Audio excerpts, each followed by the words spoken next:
여러분 한 주간 편하셨죠? 오늘 시편 산책, 오늘 시편 139편입니다.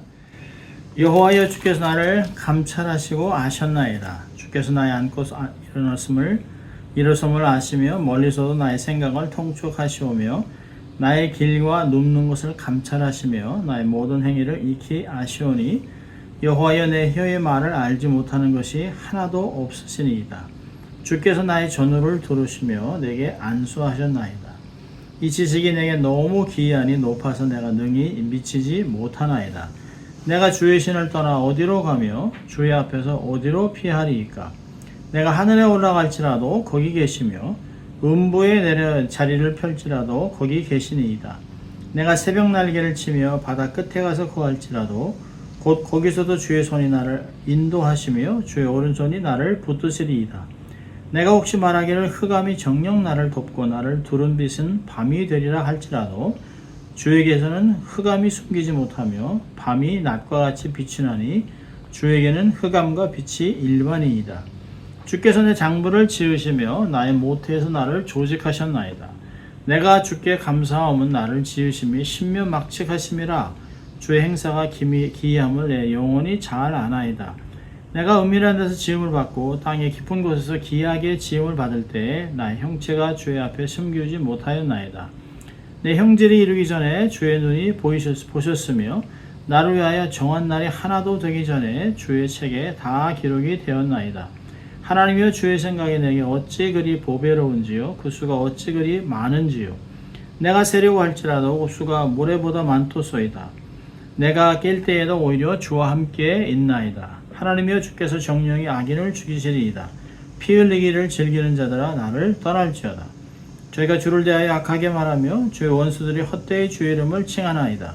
여호와여 내가 주를 미워하는 자를 미워하지 아니하오며 주를 치러 일하는 자를 하나지 아니하나이까. 내가 저희를 심히 미워하니 저희는 나의 원수니이다. 하나님이여 나를 살피사 내 마음을 아시며 나를 시험하사 내 뜻을 아옵소서. 내게 무슨 악한 행위가 있나 보시고 나를 영원한 길로 인도하소서. 아멘. 제법 긴 시편입니다. 다윗이 쓴 시 영장으로 한 노래 이렇게 되어 있습니다. 성경 전체를 통틀어 시편 139편은 하나님의 임재에 대한 그 성도의 경험과 은혜를 묘사한 어떤 면에서는 가장 탁월한 본문 중에 하나입니다. 다윗은 하나님의 전제하심, 또 무소부지하심, 그 임재를 놀랍게 경험했습니다.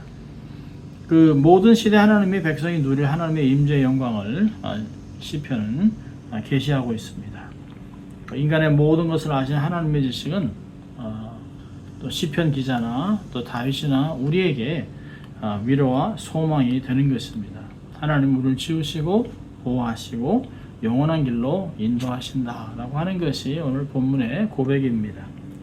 저를 보면 시편 기자가 갖고 있는 하나님에 대한 지식이 잘 나타나 있습니다. 1절부터 6절까지는 하나님은 모든 것을 안지신다, 전지전능하시다. 또 7절부터 12절까지는 무소부재, 하나님이 안 계신 곳이 없다라고 얘기합니다. 그리고 13절부터 18절까지는 하나님은 창조주시라고 얘기하고 있습니다. 19절부터 24절까지 보면 하나님은 상선벌악을 하시는 공의의 하나님이라고 하는 것을 이야기하고 있습니다. 자, 한 부분씩 볼까요? 1절부터 6절까지 보면 하나님은 전지전능하십니다. 1절 보니까 주께서 나를 감찰하시고 라고 얘기합니다. 그리고 아셨다. 일반적인 지식이 아닙니다. 탄광에서 이제 채광을 하거나 적재를 탐지할 때 무엇인가를 발견하기 위해서 깊이 파헤치고 의도적으로 집중해서 자세히 바라보는 행위를 감찰한다라고 하는 단어를 사용하고 있습니다. 그 다윗은 1절부터 4절까지 하나님이 아신다 라고 하는 단어를 반복해서 이야기하고 있습니다. 이건 지식적인 얘기가 아닙니다. 하나님이 총체적으로 아신다는 거예요. 2절에 우리의 앉고 일어섬을 아시고 멀리서도 내 생각을 깊이 통촉하시고 모든 길과 눕는 것을 살펴보시는 그런 하나님, 아주 가까운 곳에서 우리의 모든 것을 다 아시고 계시는 하나님이라고 얘기하고 있습니다. 어떤 면에서는 두렵기도 할 수 있습니다만은 오히려 하나님은 친밀함을 드러내고 있습니다. 부모가 자식을 더 깊게 알고 싶어하고 더 가까이 하는 그런 모습을 우리는 알 수 있습니다. 우리의 전 존재에 하나님이 관심을 갖고 계시다는 것이, 이것이 바로 뭘까요? 하나님이 우리를 향한 사랑이라고 표현하고 있습니다. 여러분 6절에 보니까 이럽니다. 이 지식이 내게 너무 귀하니 높아서 내가 미치지 못한다라고 얘기합니다. 하나님이 우리를 향한 그 온전한 지식, 우리를 완벽하게 아시는 그걸 보면서 오히려 우리의 삶에 경외함, 감사함, 감동이 있다는 거예요. 위로가 있다는 것이에요. 이것이 우리가 하나님을 신뢰할 수 있는 근거가 되는 것입니다. 여러분 우리 자신을 보세요. 우리가 우리를 잘 압니까? 아니요. 우리가 우리 자신을 몰라요. 나도 나를 잘 모릅니다. 그런 사람이 어떻게 다른 사람을 알겠습니까? 사람의 마음을 알 수가 없어요.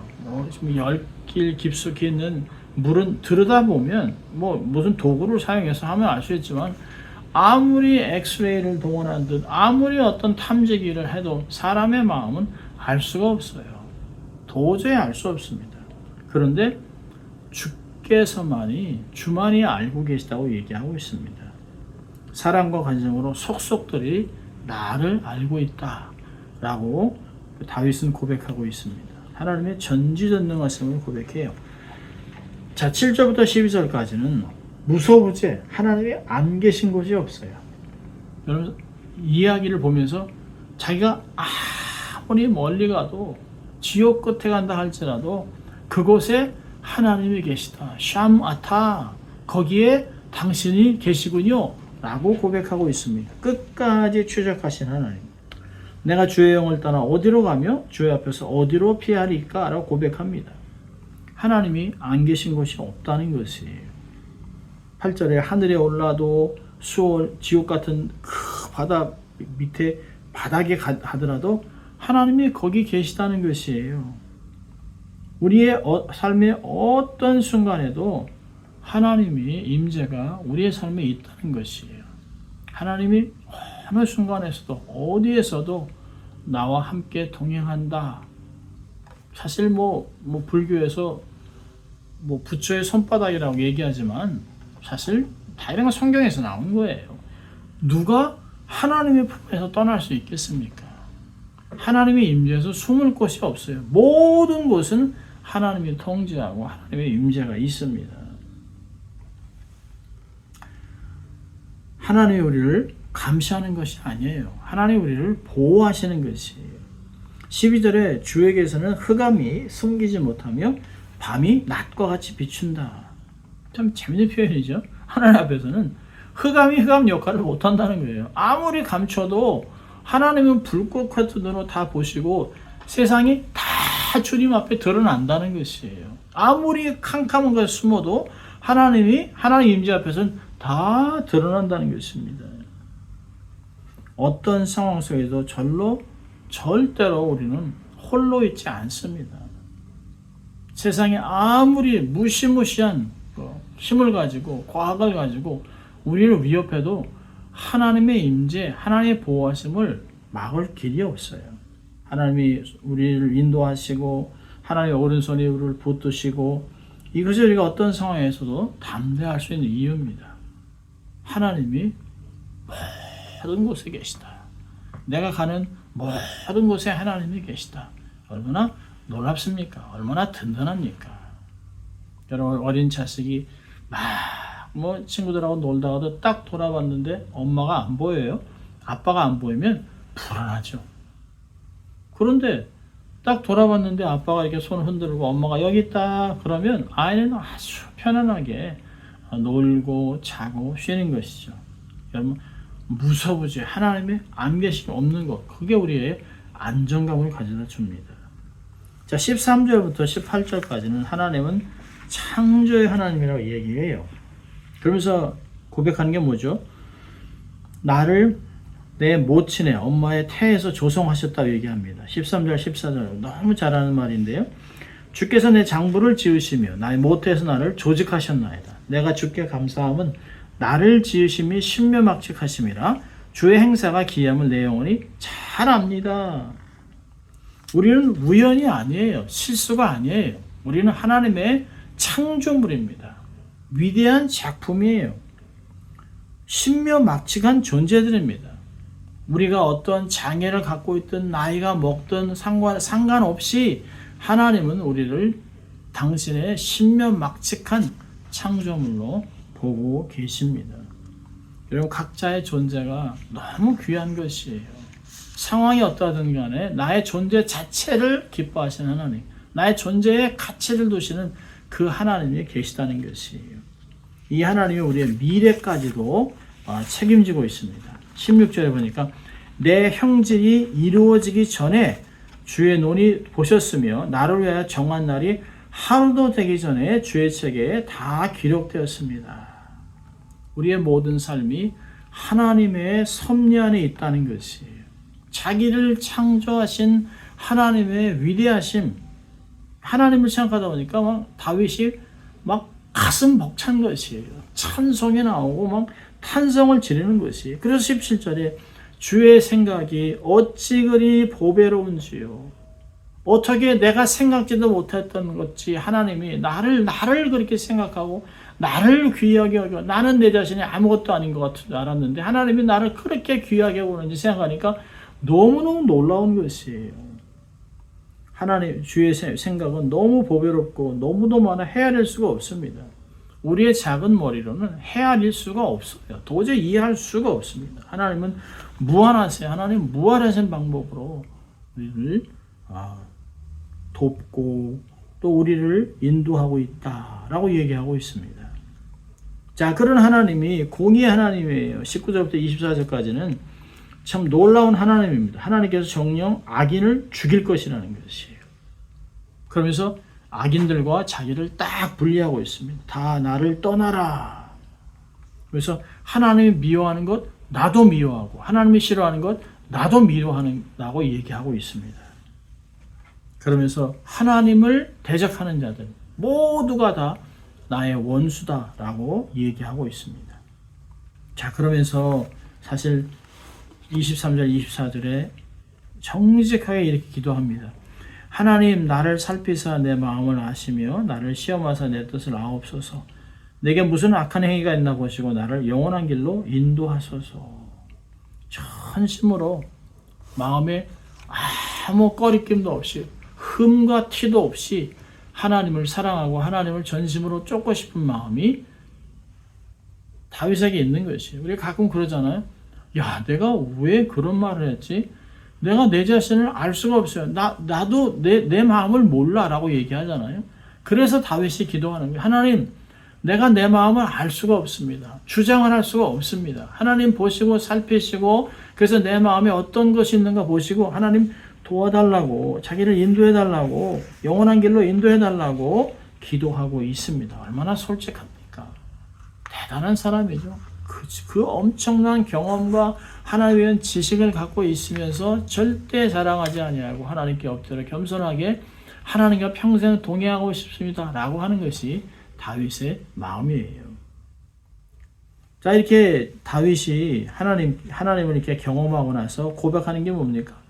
첫째로 하나님 감사합니다. 나를 지키시고 나를 보호하시고 신묘막측하게 나를 창조하신 하나님, 내 미래를 모든 것을 책임지실 하나님 감사합니다. 나를 향한 계획, 나를 위한 생각이 너무 많아 감사합니다. 이렇게 고백하고 있습니다. 두 번째는 담대해요. 하나님의 뜻을 알고 나서 보니까 원수가 더 이상 두렵지 않습니다. 그들을 두려워하지도 않고 그냥 그저 내 앞에서 떠나라 라고 자기의 관계에서 다 잘라버립니다. 원수들에게 더 이상 두려움을 느끼지 않습니다. 좌로나 우로나 치우치지 않고 오직 주님만 생각하면서 삶을 살아가는 삶의 시큐리티, 안정감이 있습니다. 세 번째로는 기도하죠. 하나님 살펴주십시오. 그러면서 내면을 자꾸 살피는 거예요. 중심을 드리고 싶은 마음과 감정은 절대로 신뢰할 만한 것이 안 돼요. 그냥 아침 저녁으로 조속으로 변합니다. 좋았다 싫었다 환경이 바뀌면 우리의 마음이 쉴 새 없이 그냥 뭐 이리저리 그냥 뭐 좌충우돌하면서 그런 것이 그게 사람이에요. 그게 본능입니다. 근데 그런 마음을 알기 때문에 마음을 신뢰하지 않고 주님께 부탁하는 거예요. 주님, 내 마음이 주님의 손 안에 있습니다. 주님 다스려 주시옵소서 라고 얘기합니다. 하나님의 기준으로 하나님의 눈으로 세상을 보고 판단하고 분별할 수 있도록 도와달라고 기도하는 거예요. 항상 마음의 중심에 선한 것으로 가르쳐 주십시오 라고 기도합니다. 우리가 평생 드려야 할 기도인 줄 믿습니다. 자, 오늘 말씀을 보면 우리가 뭐 긴 말씀입니다만은 참 귀한 내용에 우리가 두 가지의 삶을 적용을 하면, 첫째로는 창조주 하나님께 삶을 맡기세요. 좁은 뭐 생각으로 정말 뭐 이 짧은 경험으로 내 삶을 어떻게 이렇게 막 계획하려고 그냥 수시로 그냥 막 모든 방법을 동원하고 인맥을 쫓고 만들고 그러기보다는 하나님 앞에 엎드려 우리의 삶을 맡기는 것이에요. 그리고 시종일관을 하나님께 부탁하는 것이에요. 이제까지도 에베네셀 하나님 나를 도우시고 이제까지 보시고 인도하시던 그 하나님이 지금도 임만을 하시고 앞으로도 끝날 때까지 나를 인도하실 주님을 믿습니다. 내가 맡깁니다. 하나님 도와주십시오. 나의 언행과 신사 모든 것들을 주님이 주관하여 주십시오 라고 겸손히 주 앞에 있는 것입니다. 그리고 두 번째로는 자신을 자꾸 돌아보는 것이에요. 자신을 성찰하는 것이에요. 내가 왜 이런 말을 하지? 내 내면이 건강하지 못한 것 같다. 내가 왜 이런 모습으로 살까? 내 경건이 무너지지 않았을까? 스스로 돌아보는 것이에요. 전전긍긍하는 것이 아닙니다. 어찌하면 하나 앞에 점도 없이 흠도 없이 거룩하게 주님을 만나기 위해 주님의 재림을 기다리면서 우리의 삶을 지킬 것인가를 늘 생각하는 것이에요. 여러분, 영원이라고 하는 삶에 우리가 삶을 살아가는 거 길어야 120년, 뭐 아무리 길어도 150년, 그 삶은 정점과도 같습니다. 여기에 너무 집착할 것이 아니라 영원의 삶을 준비하면서 지금이나 후나 동일한 모습으로 주 앞에 서기 위하여 애를 쓰는 것입니다. 우리의 죄와 허물이 있으면 바로 회개하고, 분노, 아픈 상처가 있으면 빨리 원인을 찾아서 우리의 삶에 치료하고 회개하고 치료하고 회복되고 건강하게 전진하고, 그런 모습의 선순환이 계속 진행되어야 됩니다. 여러분, 우리가 자신을 보지 않으면 세상을 볼 수가 없어요. 하나님을 보고 나를 보니까 세상을 정죄할 일이 없어요. 하나님 보지 않고 세상을 보고 내 기준으로 보니까 저것들 이라면서 우리가 판단하고 뭐 지적하고 막 이렇게 하지만, 하나님이 나를 어떻게 보시고 내가 어떤 존재인지를 알고 나면 다른 사람을 대하는 모습이 달라집니다. 그래서 먼저 하나님을 보고 내 자신을 들여다보고 그리고 세상을 향해 나가는 모습들이 우리 안에 있어야 합니다. 여러분, 다윗은 시편 139편을 통해서 자신의 전 존재를 아시는 하나님을 경험하고 찬양하고 있습니다. 전체를 통해서 우리가 알게 된 하나님, 우리를 완전히 아시고 항상 함께 하시고 신명막측하게 지으신 하나님을 높이는 것으로 시편은 마무리하고 있습니다. 우리도 전능하신 하나님을 신뢰하고 감사하고 찬양하는 삶을 살아야 하겠습니다. 여러분, 하나님은 우리의 모든 것을 아세요. 우리와 늘 함께 하세요. 왜? 우리를 지으셨기 때문입니다.